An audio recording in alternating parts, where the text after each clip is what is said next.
Who are the leaders in the 49ers clubhouse? Now, we know what that term means, but we're going to take a look and see who's at the top of each position right here on the Wayne Breezy Show. I got the GOAT. John Chapman is back, baby. Let's have some fun. You guys stick around. We're going to get ready to get going, baby. Breezy this, breezy that. Breezy this, breezy that. They know I'm gold-blooded. I got the Niners on my back, you know. Breezy this, breezy that. Ain't nobody working like Breezy, and that's a fact. What's going on, faithful? It's your boy Wayne Breezy. It's the one and only John Chapman. Switch. John, how you doing, bro? Man, I'm pumped to be here. I've been out of town. I'm about to go back out of town, but I corralled all the travel plans, which I'm not good at, because this show is one of the highlights of my week because I don't have to do all the prep work. And Wayne brings the energy, and we're just going to have fun and talk football, man. So shout out to everybody in the chat. This is going to be a fun episode. It's definitely going to be a fun episode. John, you ain't, I was going to use the crap word, but I'm not. But I do appreciate you for holding out until we got through this show. It's been a minute. We didn't get a chance to get to him last week. We had things we had to do. I think I had to go to a funeral. You were out of town enjoying the wonderful weather in Mexico. Just curious because, well, I guess out on the West Coast, you guys aren't getting that thick smog. We're having these fires from like Canada. So like the air quality here is so bad, bro. Like it's just bad. It's like even when the sky, you know, the sun is out, it's shining, like the sky's still gray. It's like dark gray too on top of that. So it's weird. You ever experienced anything like that? Yeah, out here in California, when we first moved out here, it was happening a lot. So California, we get that kind of a lot, but it sucks, period, no matter who it happens to. And, man, a lot of empathy for you guys. Hopefully it gets better. Appreciate you, brother. Listen, we're not going to be before you long. I know I sound like a preacher right now, but I'm dead serious. John has to fly literally away very shortly. So we're going to get down to the nitty gritty. But before we do, I got to give a shout out to the Breezy Bunch members. Shout out to Eddie G. He's in the place to be. Shout out to all the Countdown crew members who are watching on your stream. I appreciate them. Jax Knox is in the building. Good morning, Wayne and John and the faithful. Hope everyone is having a great Friday. Let's have a great show with two of my favorites. Christy Marie is in the building. What's going on, Christy? This is our guy. Oh, royalty. Royalty's in the building.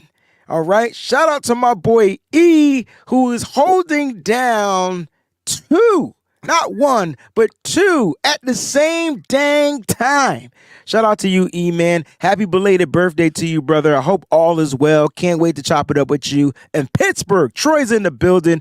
All right, Troy is in the building. My man Colin is in the building. Marty Marr, 49er Empire is in the building. Troy, I hope everything is going well with you. My brother Ronnie, 33, is in the building. Big Papa, never softer than. Take it to the church, rob the preacher for the offering. Listen, I could quote Biggie lines all day. What's going on, Big Papa? Uncle Scott Hill's in the building as well. My man Don't Bother Me is in the building. Joker's in the building. And if I missed anybody else that's a member of Coach Cruz is in the building. And I hope I didn't miss anybody else. But John, it's really good to have you here. Shout out to the Breezy's Bunch members. Ear horns all around for you guys. John, I want to get down to the nitty gritty of the show. Guys, already make sure you hit that like button on both streams. If you're not already subscribed to the Wayne Breezy channel, make sure you do so. If you're not subscribed to the 49ers Rush channel, make sure you do so. It's simple. You just click the subscribe button. It's real easy. And, John, they could become members of both of our shows, so that's really cool as well by just clicking join. So make sure you guys go ahead and do that as well.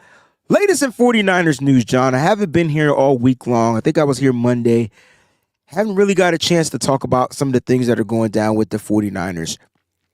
But there is a little bit of news that has happened since you've been gone. All right, so let's talk about this a little bit. The 49ers signed defensive lineman Daryl Johnson. He played for, I believe he played for Buffalo at one point, played for a couple of things. Any insight, because you're the insight guy, any insight on this particular young fella right here?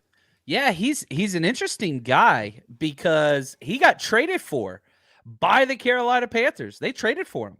Guess who was with Carolina Panthers? That's right, our new DC. So you got a little bit of a track record there. He hasn't played much. Fun guy. He's young still. I think he's 26 years old. Yeah, just turned 26. He's out of North Carolina A&T. And, I typed in all of his workout metrics. He's a big dude, D-line, 6'6", 253. I typed in all of his stuff on mockdraftable.com, and he has his closest comp out of the entire history of defensive linemen is none other than Aaron Lynch, who the 49ers, again, they got a type. What the hell is that shit? So the 49ers got a type. There's a Venn diagram somewhere with Steve White and Kyle Shanahan, and right in the middle is Daryl Johnson. Do I think he's going to make the 53? No, but this is the time of year where you start cycling guys, and you just bring in as many as you can so that they can get familiar with the system. You can get familiar with them, because you only have 90 people on your roster, but that's not enough. You need to have about 115, 120 that you're comfortable with. And so this is where the cycling of the back end of the roster will begin. I agree, man. And again, like you said, it's all about cycling. They're also bringing in guys that have some type of familiarity with the system. All right. And so when you see some of these guys that you've never really heard of, it's okay, because we know. I would say this, and Steve Wilkes we trust. Sounds I like think I said Weich earlier. I apologize. You did say Weich earlier, but I knew you meant Wilkes, and it's all good, man. Ain't no, you know what I'm saying? Like, we knew what you meant, dog. But no, seriously, man, this is really good news for the 49ers, because they're going to bring in somebody who has some type of familiarity with the system. And there's one thing, I don't know if you got a chance to watch Steve Wilkes' pressers, but there's one thing that I felt like he made sure he said over and over again, and it starts up front. It starts up front. So he's going to make sure that he's bringing in guys that like are familiar. I hate when my phone rings. Like, why did this phone ring? Who has this number? Damn it. Who has their phone's notifications on? I've never heard my phone ring in my life. I will say this. At the wedding I was at, the groom gave me his phone, and his phone went off during the wedding in my pocket. That's official. It was his phone. That's official. Now, everybody looked at me. I was like, "It's his phone." There's a reason why my phone is ringing. So every morning, my son wants to play Mario Kart, and so he can't play it without the sound. So I forget to turn the sound off. Technically, he forgets to turn the sound off, but that's why my joint was ringing. Listen, like you said earlier about Daryl Johnson, another piece that the 49ers are going to have, God forbid there's a situation, somebody goes down in camp, they're going to make sure that they got the familiar guy that kind of got a little acclimated to some of the system. And you heard Steve Wilkes say, again, that they've been installing since day one. They just reiterating things as they continue to go along. John, when does training camp begin? July what? Do you know? They haven't set the official date. That's what I yet. thought. That's it's what I thought. Last week of July, probably going to be July 27th, if I had to guess. Yep, but into August. You can hold me on that, whatever. But that's my guess. I was looking for the official date. It's not been released yet. But once we get it, guys, we'll make sure we get it out to you. Let's talk about, they waived wide receiver Ji'Ayir. Wasn't that the kid that we were all hyped up? He put out that video. Is this that kid? No. That's a different guy. Okay. Ji'Ayir was a fun kid. He was fun. I had him number 84 on our roster countdown. There was a lot to like about him, but Kyle even talked about it. He echoed your words. Kyle Shanahan listens to our show. And Wade told us 2 weeks ago, we have too many damn wide receivers. Too many. And the very next day, they cut one wide receiver. Now they cut another. And Kyle said in his presser, we were just a little too thick at wide receiver, and we wanted to get some numbers elsewhere. That's what he said. I mean, even though he said that, they're still working out two more. So they're working out wide receiver Jason Moore, and they brought back Ja'Cory Pearson for the second time. So what is Kyle trying to – again, this is for – future, I believe, like, God forbid something goes down. You kind of got guys that can mirror some of the players that are already on here. But what are your thoughts about these two guys? Why are we still working out wide receivers? We're stocked. I don't think the 49ers are happy with their back end roster. That's why there's so many. They're hoping somebody separates. I think your first 5 or 6 are pretty clear. But whenever you're looking at guys, like I'm just going to list through some of these names: Chris Conley, Daz Newsome, Willie Snead. You got your veterans, but then you got your unproven, higher talented guys. Tay Martin, they like Tyron Johnson, Isaiah Winstead. That's the guy you were referencing earlier. They're wanting somebody to pop off that. Thank you. and maybe they're not getting the pop that they want. And so even though there's a lot of numbers, that back end, I think they're looking for a high-end developmental guy for next year, and I'm not sure they found it yet. So this cycling is going to continue. I don't think it's going to stop. So potentially these are the guys that are going to be not just depth, but depth from the practice squad. Mm-hmm. Because Yes, you mentioned 6 guys. I feel like Chris Conley had a pretty decent camp. He should. He's an experienced vet with high-end traits and size. He's bigger and faster than almost anybody else we got in that room, but that doesn't always. Yeah. Yeah. I got you. CJ Leach says, did Pearson come in for more than just one day? He's there for his second visit. This is his second workout. So they don't have to release that information. Usually that information comes out of the agent's side. Correct. Trying to build up buzz. But again, yeah, that's I can't confirm nor deny, and I don't want to be an insider. That's just one thing I just no interest in whatsoever. That's not me. That's not me. I feel you. And so that's the latest in 49ers news. You talked about Aaron Lynch. Is this a good thing or a bad thing? Because Aaron Lynch was supposed to he had the physique, he had the long arms like Alden Smith, but he was nowhere near an Alden Smith. And who is? I know, but he was nothing for us as well. Like right. We got him in the 5th round. You know what I mean? Right. It's hit or miss. Him in the 5th round, and I could dig he had it. 15 sacks with us. That's pretty damn good. Like, okay. But yeah, is this guy, is Aaron Lynch, was he a multi-year starter for us? Probably shouldn't have been. We were just some bad teams. But his first years, he had 6 sacks his rookie year, 6.5 his second year. That's badass. That would have been second on our team last year. That's true. Yeah, I don't know. I don't know. I'm curious. Whenever you guys in the chat hear the name Aaron Lynch, like, how do you feel? Is it just like, all right? I mean, I don't know how you can compare a guy with 2 sacks to a guy with 15 sacks. Yeah, that was just their athletic build. Got you. Height, weight, arm length, 40, vertical. Like, they're just similar, comparable athletic profiles.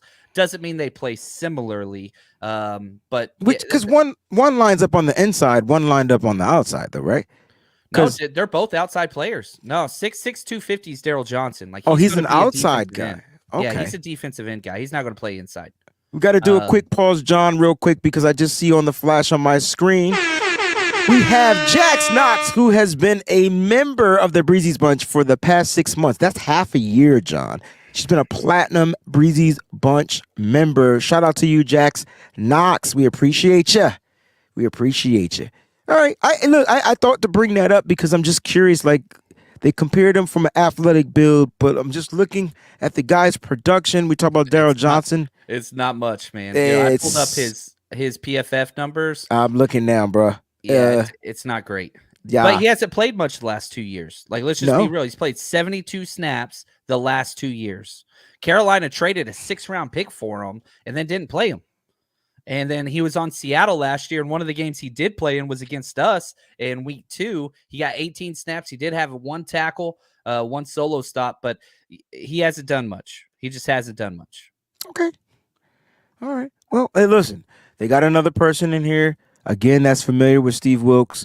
We'll see what happens. Here's the interesting thing, and I know we're not really breaking down the pressers, but another interesting take from Nick Bosa. He talked about something that was very important as far as like the depth and the rotation of the defensive line. And he mentioned like how last year, even though they had the rotation, like they were rotating new guys like often because guys kept getting injured. And he said that it's harder when you're working from the interior than it is from the exterior. So I just wanted to get your thoughts about that because the 49ers made sure they brought back T.Y. McGill, Kevin Givens. These are guys that were rotational pieces last year. who won't be necessarily new to the system or things like that. So now they got familiar rotation back. What are your thoughts about the defensive line just being like the key to unlocking the Loch Ness Monster? That was my favorite of all the interviews. We got like this. We just got bum rushed with Facts. so many interviews Facts. in a row. It was incredible, but I was out of town, whatever. But I've been going through them. That was my favorite question or answer of all of them. And he was just talking about the difference between defensive tackles and the outside rushers, the defensive ends or the edge players. And he was like, defensive tackles more imposing on us because a lot of that has to do with the alignment that the 49ers play with. We play with the true 4-3 or a nickel package. We don't do 5 men defensive fronts like most teams in the NFL are doing now. We don't do 6 men, which means our defensive tackles they're getting double teamed at such a high rate. And so whenever they're doing that duo run game up the middle, think about the Falcons, you think about the Chiefs game. And we had all these backups in there, just guys off the street. We lost 5 defensive tackles by the time we were at that point in the game. Facts. And it was just, there's nothing we could do. There was nothing we could do. And made the Atlanta Falcons look like a good football team, which is a shame on us. But now you turned your weakness then into the biggest strength on the roster. Mm-hmm. Yeah. And it started by getting Javon Hargrave.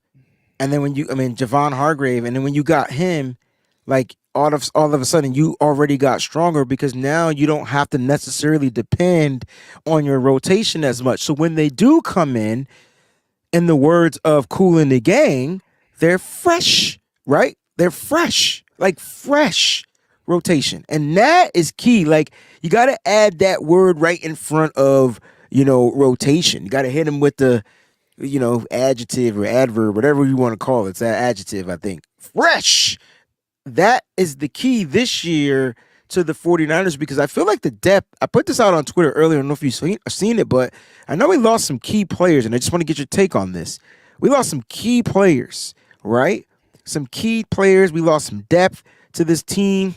Why do I feel like the depth now is better than the depth that we lost? Which is weird because we haven't seen a lot of it play a lot of the depth play.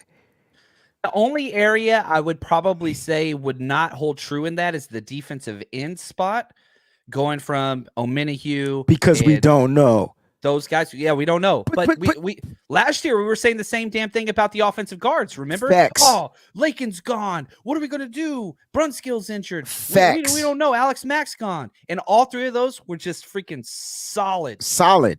Now those question marks have transitioned to the one defensive end spot not played by Nick Bosa, and then where?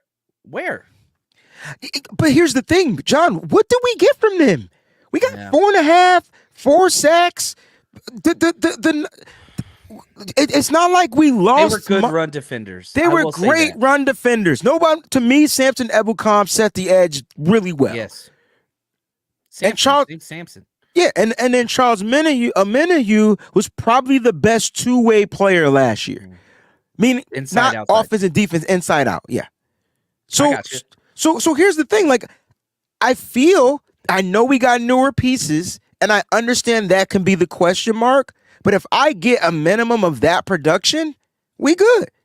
Yeah. The defense could be better. That's weird whenever you realize you lost 3 defensive ends. You lost Jimmy Ward. You lost Azeez. And you could improve. That's crazy to me. Javon Hargrave's that damn good. And wait a minute. Never mind the players that we lost, John. We lost our defensive coordinator, who was the defensive coordinator of the year. We lost him, right? And I feel like, I know this is tough to say. Say it. Come on now. But I feel like we got better at defensive coordinating. Hear me out. Number 1, I felt like the front was always the strength of the team. And it always will be the strength of the team. And you hear Steve Wilks saying over and over again, okay, up front. It starts up front. Everything starts up front. Cool. But where does Steve Wilks' strength lie, John? The Godfather of the DBs, baby. You heard Diamador Lenore say. I loved it. I loved it. He had a good presser too. It starts. He's there in the backfield. So imagine. And Steve Wilkes said this, not Wayne Breezy, but he likes what he sees from Ambry Thomas. Let that shit sink in one time for your mind. I didn't say it. He did. That's what he said. So I'm He curious. also said, we got to wait and see till those pads come on. If he can We do gotta wait to see. We do gotta wait to, and that goes for everybody because he said Diamador Lenore looks really well. We know Mooney Ward is pretty much a lock, but he still struggles in zone. Like, if you look at his breakdowns and where he struggled last year, it was in zone. And it doesn't mean it was just all on him. It's communication, right? Safety not where he's supposed to be, blah, blah, blah, blah, blah. But my point is that I feel like you bring in Steve Wilkes. What a great freaking hire. And I know we haven't seen it yet, but if he is who he say he is and who we think he is, that secondary, that miscommunication, those players being out of position, that wasn't D'Amico Ryan's strength as a coordinator. And that was the one thing that Wilkes said he wants to focus on, limiting explosive plays. That's where we got to fix. That's what he said. And so remember this, and this is the craziest thing to me. The Niners chose Wilkes over Fangio. They chose him over Fangio. And I know that's like a weird, like, why would you do that? Because they chose the system plus DB coach over shifting everything and changing whatever else. Niners chose him. Right or wrong, we don't know yet. They haven't played it, but man, I'm pumped about this, man. We had the best defense of probably the last decade in the NFL last year. They could, not saying they will. It's tough to replicate defensive success over and over again. That's difficult. So it's hard to sustain that, is what you're saying. It's really hard to have the same defense at the top over periods of time. There's teams that have accomplished it, but it's very rare. Very rare. So we'll see. Yeah, because you're always adding in new pieces, you're losing some of your pieces, and then you have to kind of try to replicate. Even though you might have a core, it still takes time for everything to gel. So that makes perfect sense, unless that's what a team focused on. We're just gonna focus on our defense. Like, I felt like the Ravens defense stayed at the top for at least 5 to 7 years. Like, they were just, as long as they had Ray Lewis, Ed Reed, and you can mention anybody else that can plug and play in that joint. But they had those Brennan Williams. I thought that. Oh that my gosh, was an absolute stud. Oh my gosh. I mean, Haloti Nada. Like, they had. I like where we are. I think they added the right piece. They added in the anchor of the middle of the interior. I think this boosts up the play of Eric Armstead. I think this frees up and gives the depth more time to recover and be fresh when they got to come out there. The depth is more familiar with the system as well as playing up front, because Chris Kosirik is still there. So even if it's a different system, go ahead, even though it's not. I love what you brought up. In my head, the fat gerbils running on his, rusty, will or whatever. Like, the Niners, you're like, okay, you look at the Ravens, who I freaking hate, Ray Lewis and Ed Reed, right? These two, like, Hall They're of Famers. just staples, incredible. man. Yeah. Now, even Wilkes talked about Bosa. His job now is to fortify Bosa's legacy. If Bosa continues down this stretch, he's a Hall of Famer. Fred Warner is just on the outside cusp of that. It's pretty hard to get in as a Hall of Famer as a linebacker. It's one of the most difficult positions to make. But he's on the route. You think he's on the cusp, bro? Well, I don't think he is yet. I'm saying if this trajectory continues, I don't think he's there yet. Really? But he's the best coverage linebacker in the NFL. I think it's pretty damn hard to become, a Hall of Famer. Look at Patrick Willis, right? Like, Patrick Willis still not in. But he also didn't play. I think the only reason why, there's 2 reasons why Patrick Willis isn't in the Hall of Fame. We weren't scripting this, guys. I apologize.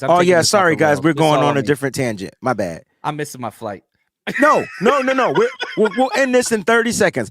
There are 2 reasons why Patrick Willis isn't in the Hall of Fame. Number 1, he didn't play long enough, which I think is BS. And number 2, he doesn't have a Super Bowl. Yeah. And he campaigns for everybody else because he's the nicest guy in the world. And then he campaigns for everybody else because he is the nicest guy in the world. John, let's talk about injuries. Guys, I see your super chats. Don't think I'm overlooking them. We're just on a super strict script. Well, That's we're going to weird to finish say. the show with those guys. And then we'll finish the show with the super chats, okay? So if you guys want to give super chats, be our guest. All right, we appreciate them. John, one injury stuck kind of like didn't come out, but is out, but is not really out. So just got to get your thoughts on Elijah Mitchell. We don't know what the injury is. Could have a stomach bug, could have a knee bug, a foot bug, toe bug. I don't know. But any concerns about Elijah Mitchell being injured? Yeah. Yes. Yes. Any injury. Talk about it. You're talking about he got a hangnail. It's a concern because you're just constantly seeing this. You know, I hate the term injury prone because I don't buy into that. But what he needs to do is be healthy. Now, does Elijah Mitchell need these reps? No.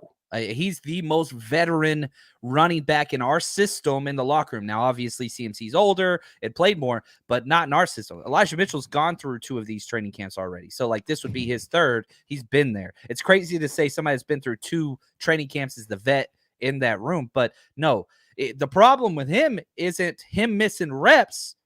It's that Jordan Mason is getting the reps and doing what Jordan Mason does any opportunity he gets, which is smash. Hey, my motto is don't get hurt. Yeah. I know that's easy to say, but because the next man up is ready. They're fighting for it.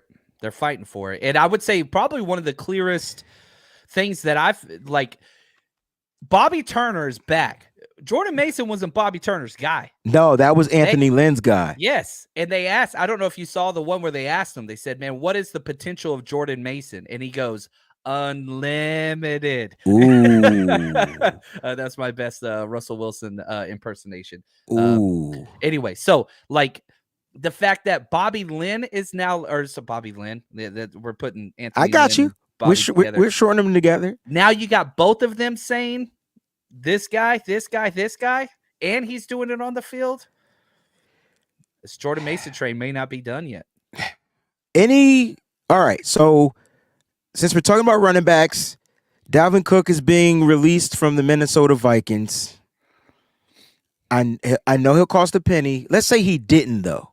Okay, because that like when we think about trading for a player, we always, or if he's released, you don't have to trade for him. He'd be a free agent. If nobody picks him up, correct. So he has to clear waivers. That's what's happening now. So Friday, which is today, about 1 p.m. Pacific time, he'll 4 clear p.m. waivers. Eastern. That's when we'll know if somebody put in a waiver claim for him or not. Yeah, he'll clear the waivers, and then he becomes a free agent. This is what he wants too. He wants to be a free agent.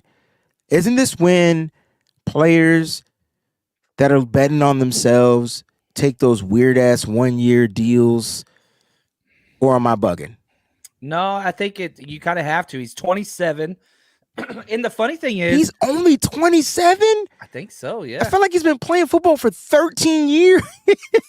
let me I want to make sure. It just seems like it, John. He does have an injury history as well, but man, when he's out there, it's crazy.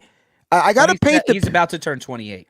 I got to paint the picture, though. Can you imagine if the 49ers were able to scoop up Dalvin Cook for a 1-year deal?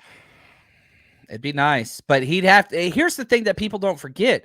The player has to agree to come here. Correct. Because, okay, Dalvin, we want you to come play for us. And he's like, don't you have CMC? Yeah, but you're going to be our number 2. I ain't no number 2. Do you but at this point, and for him, he doesn't want to be a number 2 if he takes a 1-year deal. Why? Yeah, he's trying to get a prove-it deal and then try to get a contract, but he'll be 29 that year. It's getting rough, man. It's getting rough. It's a rough world on these streets for running backs, and Christian McCaffrey's fighting the good fight for all of them. I will say this. There are 2 running backs. Dalvin Cook might not get touched. I know a lot of people are talking about him, and Ezekiel Elliott. And I think those guys can be running backs on teams as the season gets started and it goes. And if there's a certain injury that happens to one of those running backs, like an ACL injury, you're out or you're trying to make a push, that's when those guys will get a contract. I do think Miami might be in on Cook, but they might not be. They have Mostert. They have what they make the most sense to me personally. because I think they could. Yeah, I think that makes the most sense. But would I want Dalvin Cook? Absolutely. He would make all 32 teams in the NFL better. However, if you do bring him, you got to pay him. I don't like that. 2, who are you going to cut? You going to cut TDP? You got him 3 more cheap years. TDP is a great number 3 or 4. That's true, but how do we know he's a great number 3 or 4? Yeah, I mean, I believe in I liked what I saw from him. He wasn't amazing, but it wasn't like Trey Sermon bad. Like, he showed he could. No, that's true. That's true. So I like him. Obviously, I would want him on this team, but not if he wanted more than $2 million. If he wants $2 million and he's okay being the number 2 and understanding that he's the number 2, awesome, no problem. But that ain't Dalvin. With the injury to Elijah Mitchell, this helps. And I spelled his name wrong, and y'all didn't tell me that his name was spelled wrong this whole time. With the injury to Elijah Mitchell, it's nothing serious as we know of yet. But I'm just curious to know if it becomes something more serious, how does this hurt the 49ers? I don't think it does. Okay, because good. If that's the case, you could put him on the PUP and save that roster spot. You don't need him to start the year, especially if Jordan Mason's there. I know, but you do. Like, he's so cheap, man. I looked at his contract yesterday. He costs $900,000 this year. He's not even a top 53 player, 51 rule. He doesn't even count against the cap. I'm talking free. I'm talking about more from a dynamic perspective, because what you choose to do with CMC is one thing, but what you can do with a healthy Elijah Mitchell is another. When both of them came out, when Elijah Mitchell came back last year, like, we saw something that we didn't see in a long time. Like, we saw setup, we saw sustainability, and then we saw Jordan Mason as the closer. We saw a 3-headed monster for a short period of time. And you usually don't hear about a 3-headed monster. It's always a 2-headed monster because there's not that many balls to go around. Pause. Yeah. His best game was when he first came back against the Chargers. That Chargers team was really damn good. And they almost beat us. I remember. Yeah. I think we had 2 or 3 games that were determined by 6 points or less. That was one of them. And again, Chargers, they're a playoff team, good team. He came out in the second half and just 18 carries, 89 yards, and just freaking thumped. The game changed as soon as he came in. We haven't seen it a lot, though. He's missed a lot of time. But he's incredible. He is incredible. He has a different type of speed, and like, I feel like the 49ers are missing that factor. And so I like CMC, I like what he does, but he's gonna be over. I'm hoping he's not overutilized. They're gonna overutilize CMC. He's gonna get banged up. He's gonna get a couple of 1-yard carries, but he's building his body for that durability, right? But that's where Mitchell comes in, because now he hits you with a different speed, especially to the outside, and then you could pound up the middle with a Jordan Mason. And in my opinion, I feel like TDP is the perfect mixture of Mason and Mitchell. He's like the combination of the two. So this could be really great for him if the 49ers choose to not go outside their realms. And they also have 2 guys that they have undrafted as well. So ding. Ding, ding, ding. All right, let's get to the meat and potatoes of the show. We got about 20-something minutes left, John. I want to talk about potatoes. Okay. Who are the leaders? Which kind of potatoes? Red potatoes, white potatoes? They got purple potatoes. Yeah, I kind of like the red ones. From the South, man. It's all good. Idaho, let's go. All right. Who are the leaders of the clubhouse for each position, John? And this is going to be interesting, John, because I want to know right now from minicamp, who are the leaders of the clubhouse? Let's start with the quarterback position. We'll go offense to defense. I got my 4 quarterbacks here. Brock Purdy hasn't participated, so I'm not gonna. We have to exclude him. We're gonna exclude the guys that didn't make minicamp. Yeah, Trey Lance, Sam Darnold, Brandon Allen. It's Trey Lance with an asterisk. But I do believe Trey Lance earned a lot of stripes last year. I really do. You've heard coach, you've heard players, you've heard Trent Williams, George Kittle, you've heard every single person that has talked, because everybody's asking about Trey Lance, obviously. And we saw it at the games. Who was the first person welcoming every freaking offense off the field, every single position, 1,000% of the time? Never missed them. It was Trey Lance out there. Like, you say what you will. If you dislike Trey Lance and you think he's a bust, that's okay. That's not a bad thing. but you can't talk shit on this dude's character. You cannot. I agree. You cannot. And so I think that carries weight. I agree. I feel like Kyle Shanahan made it almost identically even for Darnold and Trey Lance, and their stats were almost identical as well. They had the same number of misses, and then it was little differentiations, like maybe Sam Darnold, especially on the last day of minicamp, Sam Darnold had 2 drops where Trey Lance had 1 drop or something like that, but they both had the same completion percentage. Again, we're not padding those stats. That's just kind of what Matt Barrows, shout out to Matt Barrows, he put out there for us, to those that want to pad stats. Like, there's just some statistical people out there. But it's good to see what they're doing. I don't know. I just still feel like Trey Lance is the leader as of right now. And I thought he had, from OTAs to minicamp, I think he's in the lead. Yeah. I know you put the asterisk, but I think he's in the lead. Let's go running backs. Who's going to be the number 2 running back? We know CMC is 1. So who's going to be spelling CMC as of right now? I mean, it would be Jordan Mason. It's the exact same conversation as Brock Purdy. It should be Elijah Mitchell. If he's healthy, he will get that shot. He's the leader in the clubhouse, no doubt about it. But he hasn't done it. He wasn't out there at all. So, like, Elijah Mitchell is Brock Purdy in this situation. It's the same thing. So right now, our depth order, the depth chart is McCaffrey, Jordan Mason, TDP, Elijah Mitchell. No, Elijah Mitchell's number 2, but You still got him too. Okay. I don't think I think that was more precautionary. Just like, we know he knows what he's doing. He's been through more training camps than any other running back we got right now. So it's just different. Facts. He doesn't need it. Facts. So, but I don't know. That's conjecture. Could be really hurt. No clue. No clue. Let's go to the wide receivers. That's We the know that easiest one ever. Brandon Ayuk, Deebo Samuel, they're your top 2 guys. Who's winning that Brandon third spot? Ayuk's the top. It's not even. It's not again, close. It's Yeah. Matt Barrows. He came out and said Ayuk was the player of training camp, not at the offense, like he was the player of the training camp. Yeah, he's the Period. top dog right now. Like top dog. Yes. 100%. I agree. Again, Deebo Samuel would probably be number 2. It was good to hear that he owned his mistakes last year. I thought that was really it showed a sign of maturity from this particular young guy. And Well, I he's thought, just so on the cuff all the time. Like, On he the has cuff. no scripted. If he had a publicist, the publicist would quit their job. yeah, Because he's he is just emotional, real. John. He's Well, just real. he belongs on the show. Like that's it's going to be a real reaction every single time. You don't know which one you're going to get, but whatever you get, Yes, real. it's 100% authentic from Deebo It Samuel. can't be like he's not this colorful of a personality, but he reminds me so much of Chad Ochocinco. Ocho Cinco. It's just, you're getting authentic. Like, Authentic. if he could not give you a fake answer if he wanted to. He's like Pinocchio. You know what I mean? Like, he's got to tell. Like, he's just, I love him. I Yeah. love Deebo. Love Deebo. I agree with you. This is Randy Jurgensen's order. He's all throwing right. shots. Purdy, Lance, Allen.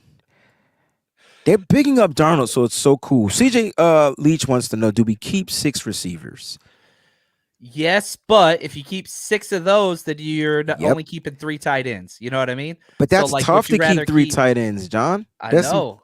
You got to. They- It's like, I don't like the question of. It's a great question, but you always got to play like yes, but, or no, but. Like, I think they keep 6, they keep 4 tight ends, and then they lessen somewhere on the offensive line or something. okay. I know you don't like it, but that's the butt game.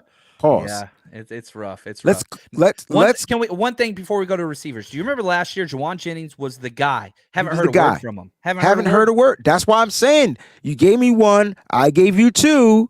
Who is the 3rd receiver as of right now? Who has had the best OTA mini The camp most session? talked about was Danny Yes, Gray. Danny Gray. Nobody's talking about Danny Gray. Nobody's talking about him. They're asking about him in pressers. He's getting all the love. They're asking about how much, how when they asked Deebo about Danny Gray, he was like, listen, to come into this system, to play wide receiver, ain't what y'all think it is. It's something totally different. Because Kyle don't care if you can catch. He don't care if you can get open. He want to make sure you could do the intangibles. That's another show we need to do, the intangibles, right? And that's Kyle. Can you block? And remember, Danny Gray's mantra last year was no block, no rock, right? And so clearly he struggled with blocking.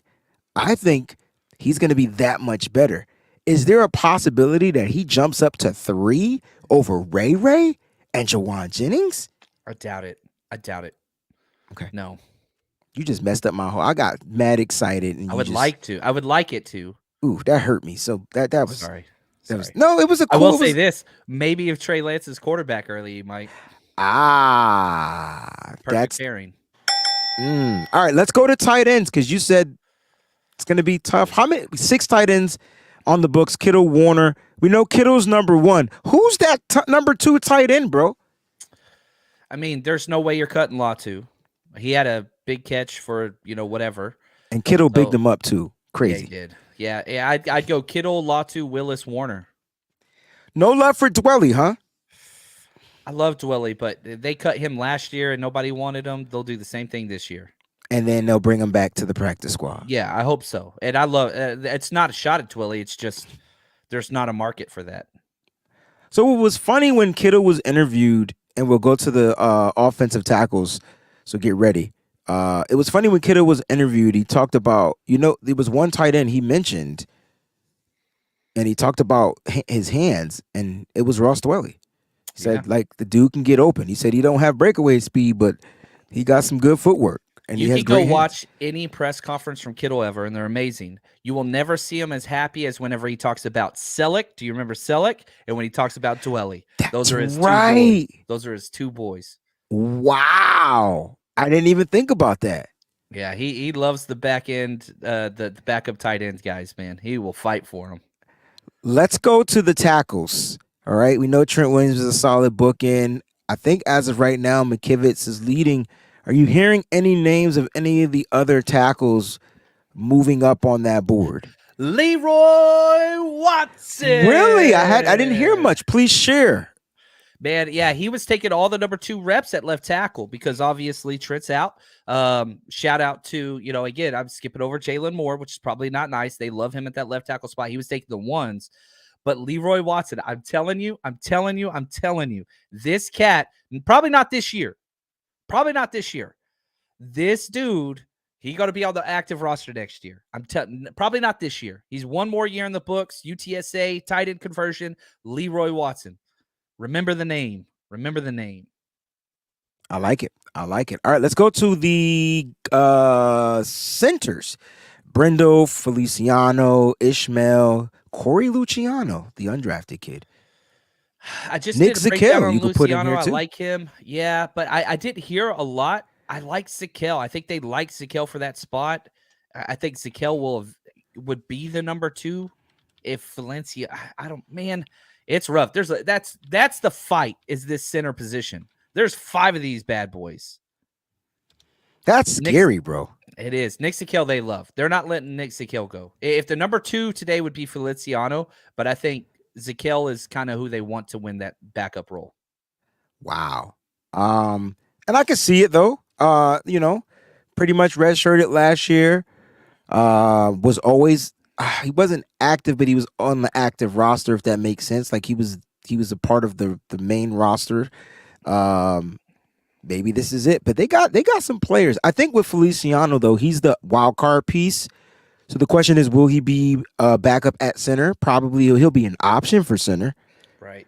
Would he be the starting guard? That to me is interesting because he's the first off the table. He's the Samuel Womack of the offensive line, where it's 3 spots. If it's a nickel, he's first. If it's outside corner, he's first. If it's guard or center, he's first. I think early on, Feliciano is going to be that guy, but they want Zakelj to take over the center role, the backup center role. Got you. Let's go to the defensive side. We're moving along. I told you guys this won't be long. Let's go to the edge rushers. We know that Bosa's the guy, but who has been the top guy of training camp? Everybody's talking about Drake Jackson. They talking about Drake Jackson, bro. Muscles. I like what Trent said about him. He ate some weights. He ate some weights. Yes. Yes, bro. Yes, Drake Jackson. Defensive tackles. Everybody has been ripping and raving over Javon Hargrave. Or is it Javon Hargrave? I got to make sure it's Javon Hargrave, spelled Javon Hargrave. I want to make sure I say it right. Eric Armstead obviously looks good. Any other names standing out to you at camp as of right now? One thing that was interesting to me, we have not heard a peep about Kalia Davis. We haven't heard a peep about him. I haven't heard a peep, but I've seen videos, and he looks good. He looks good. I'm curious. That's a tough spot, man, that he's in. We all assumed redshirt role, get the job. They went and got crazy deep. Well, crazy deep. What's messing him up is that they stocked up at this position. Yep. And so he's got to beat out like a fan favorite in Kevin Givens, a guy that they brought in like T.Y. McGill that they brought in last year and then re-signed or signed him in free agency, brought him back. And then there's Spencer Waggy, whose name has Waggy? Is it Waggy? It's Waggy. Yeah. Oh man, I've been messing that up. Sorry, Spencer. It's okay. Or Waggy. It's one of the two. I'm from Texas. I'm gonna go with Waggy. So here's the thing. His name has been a buzz. They said Javon Kinlaw looks good. Kinlaw looks great. I'm not talking about physical look too. I'm talking about in practice. Yes. And gotta wait till the pads come on. Gotta wait till the pads. I know this is pre-training camp. Yes. We're gonna do this again during training camp because we're gonna be guessing our 90-man roster anyway. So our 53-man roster anyway. So this is gonna be interesting. Let's go to the linebackers because I haven't heard. Oh, Greenlaw, was he addressing an injury as well? Yeah, he had the thumb issue. It's just a thumb. Yeah, he had the surgery. Remember? Yeah. That's okay. Ain't no thing. I like what he said. He's like, it's just affected me being able to punch the ball. That's you can't. He ain't ever gonna change, and I don't want him to, man. My favorite 49er. Favorite 49er. Kylie asked a good question. What about Jason Poe? All I know is when they show O-line, 51 is shrunk compared to everybody else. Yeah, he's tiny. But they love him. Practice squad player of the year on the offensive side. He's tiny. Can he play any other position on the offensive line other than guard? He's just playing guard. He's not even taking center snaps. Yeah. I think that's where I'm getting. But man, he's fun. My favorite thing about Jason Poe, his first preseason game, he was the highest rated run blocker, lowest rated pass blocker. Next game, highest rated pass blocker, lowest rated run blocker. Like he just gotta figure it out. That's all. He just needs reps. He needs time. This ain't his year. I'm just gonna be honest. This ain't his year. Like this was always a 2-year. Same with Leroy Watson. These are long-term plays. Okay, so just he'll get his chance. What's going on, Bryant? All right, let's keep this moving, man. This is pretty fun now that I think about it. And so who was your linebacker other than Fred Warner? I'm going Marcelino McCrary-Ball. That's my guy. That's the guy. Toughest defensive tackle, then linebackers. These are the toughest position groups because Jalen Graham, like if I was sorting this depth chart right now, Jalen Graham would be last, but there ain't no way. There ain't no way they see it that way. Yeah. I feel like I have viewers. Okay, I see what you're saying. I think they have Jalen Graham higher than D. Winters right now. Probably, but the draft capital and all those things would say sir. Not so fast. Yes, sir. We say this every year. Can we trade some of these linebackers? Can we trade some? Because it's a possibility. This is tough, man. I want every one of these guys. And my undrafted guy, Marin, I want him too. He's probably going to be a practice squad guy, but I love these guys, man. Him and DFF, I don't think have a chance. I don't think DFF has a chance. I like this, man. Shout out to Remelia Sports Report, man. Thanks for joining the stream, brother. We appreciate the support. Let's go to the safeties, man, because haven't heard Hufunga's name yet. Seen him in all the pictures, but there is one safety that they've been talking and raving about. Who's your top guy so far? Yeah, it's what do they call him? Tig. It was his They nickname, call him right? Tig because he bounced all over the place like Tigger from Winnie the Pooh. I love it. Yeah, it's got to be him, man. Ji'Ayir Brown, man. 100%. Listen, I don't know if he's going to start opposite Hufanga, but what do you think his role would be? Because he is a playmaker, John. I really want those 3 safety sets. That's what I You talked want. about it. You've been talking about it. I really want that, where you pull off Dre Greenlaw, which breaks my heart, and you go with one linebacker. You got a 4-1-6. Yeah. That's what I want. And so I would Interesting love because I think we'll see different looks because of Steve Wilkes. If Steve Wilkes trusts his guy, this is great for Dre Greenlaw too, because this will help him stay durable, stay fresh, right? Now, that. He don't need to play every snap. it is. His pass coverage has shot up leaps and bounds, but is his pass coverage as good as Ji'Ayir Brown? Walk Ji'Ayir Brown. He'll play tough. My favorite clips of Ji'Ayir Brown are in the goal line where that dude turns into Oklahoma drill. You talk about missile heat seeking, yeah. Now, can he hit like Dre Greenlaw? No. No. In those, I always want 3 safety sets. I wanted that back when it was Tarvarius Moore, Tart, and Ward. Yeah, but and that's Moore when we got the pick in the Super Bowl was in a 3 safety set. But Moore couldn't comprehend the concept. He was a good dime backer. But Moore was the deep one. I don't want that. I want Hufanga and Brown box coming down, and I want the deep as Tayshawn. Yes, I want to cover 3 right there. Corners drop, middle safety, bring down. Come on now. I'm having fun over here. I got excited. This is going to be great. Speaking of corners, let's get to the corners, John. Deamador Lenore has been the buzz of camp. But give me an unsung hero. Deshaun Jameson. I told y'all about Deshaun. The moment I tweeted, I never thought you. I was in a bad mood, bro. Yo, why? I tweeted about, this kid, he drops a kickoff return, picks it up and scores a touchdown. You tell me, how in the heaven and hell are you not looking at this guy? He's that fast and that quick. He just got to hold on to the ball. I could just say this. There have been times over the last 4 years where I have said ample cuss words because of this young gentleman. And I love him. I'm a Longhorn. He's a Longhorn. Like, he's just a boom or bust guy. Traits off the charts. Incredible. I hope he makes this squad. I'm just telling you, I got a little PTSD. That's all. I got you. And the bad thing, John, I picked that play, which started off the PTSD, but it should have, he finished it. That play was amazing. I don't know, man. Here's the cool thing, right? That was special teams. He's been playing a good defensive back. Okay. He's greedy. Whenever Wilkes came out and said, I want more turnovers, the first thing that hit in the back of my head was Deshaun Jameson. Like, Jameson, he'll get you your turnovers. Yeah.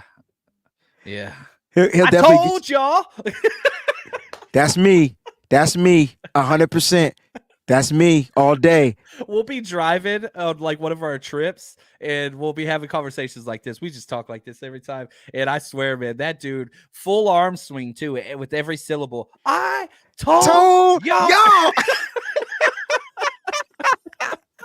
Every single time, man. I love it. I love it, yo. I love it. Moses in the building. He says my boy didn't come see me this morning. I'm sad. I'm sorry. So man. Moses in town. That picture's fire. They stopped him and the family. They stopped at a restaurant in New Haven, which is like the best breakfast spot I've ever been to in my entire life. I mean, you gonna go there, you gonna eat, and you gonna go to sleep right after. That's how good the breakfast is. It's not like a diner breakfast. You eat it, you full, and when you leave, you hungry again. Nah, when you eat this, it's wholesome. You can tell. So I didn't get a chance to meet them because they were like on their way there, and I'm like, dude, Rome's still asleep. I gotta get Rome up. Like, I gotta get him to school, do this, and I gotta get back and prep for the show. So Mose, my apologies, bro. Come see me, Mose. Come see safe travels to Boston, and bring me back something with the Celtics on it since you're gonna be out there. All right, kicker. Let's get to the kicker. Yeah, you gotta talk the young pup, man. 63-yarder. I mean, after that, do you need to see more? I mean, he's got the job guaranteed no matter what. You've got the other guy just as insurance, but when he's waived, that trade reverts back and whatever else. But yeah, maybe you could trade the kicker, but it's probably not going to happen. It's no matter what, it's him. You don't draft the second highest drafted kicker in the past decade and cut him. That's what I was trying to tell people, but they was like, "Oh no, it's a battle going on between him and Zane." Like, what battle? If anything, Zane Gonzalez is getting work to put on film to get to another team. No. Usually have 2 kickers in training camp. Almost always. Hey, I like what Jake Moody's doing. He's starting to show. He's starting to build the strength. He's always had the strength, but he's starting to build the confidence, and he's starting to kick some of these longer field goals or whatnot. And he's pretty damn accurate. And I know people. The question is going to be this. The question is, can he do it in a game? That's the first question. The second question is going to be what? Can he do it under pressure?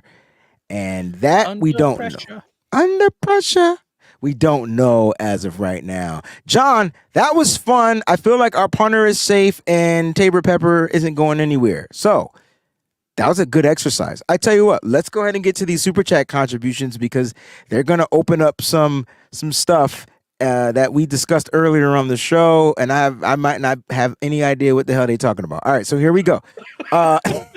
Let's start with Jax Knox. We're going to go in the order that they were received. Foghorn for everybody. All right, so there it is. Thank you for the touchdown, super chat contribution. 17-0, our first game, 27-3 Niner win, period. Any She's been so consistent. Yeah, This we'll leave it at woman that. is unwavering, Let's and I leave it. love it. And we're going to be hanging out together for that game. So We will be together for that game. And then she follows back with another contribution. And we were talking about our defense. And she says, look, same defense because we going 17-0. So shout out to Jacqueline Knox. Uncle Salty's in the building. We were talking about the injury to Elijah Mitchell. He says, not worried about Elijah Mitchell with J.P. Mason and wings. Would rather have them both healthy and available, but not going to sweat it yet. Yeah, I was saying the same thing last year about Jeff Wilson when I was like, yes, if you can trade Jeff Wilson for a 6th, you do it. A 7th, you do it. Because I believe in JP. And sure enough, we got a 5th, and JP was better than Jeff Wilson. Very well said. The wonderful, beautiful, vivacious, lovely Miss Debbie, and she's doing much better. I finally saw the picture. I saw the pictures on Twitter today. She says, good morning, Wayne and John. Thank you for the contribution, Miss Deb. Blessings to everyone who has joined this morning. I like how she spelled it, too. Morning. Shout out to my 49er surgeon, Matt Miller, for my successful knee replacement surgery on Tuesday. Why does Matt Miller sound like a football name? It does. It does. I wonder if he played football. I know Matt Millen did, but I wonder if Matt Miller played as well. We're glad you're doing well, Miss Debbie. It's good to see you're in great spirits. Thank you for the contribution. We truly appreciate it. Jax Knox is back. She says, it's my Jordan Mason time. Consistent, man. Consistent. Very consistent. I think I feel like Christian McCaffrey and Jordan Mason should switch numbers so then Jordan could wear 23. And then McCaffrey, I don't know why I want McCaffrey to wear 2-4, but I'm just thinking the Jordan and then whatever. You know, they won't. They won't ever.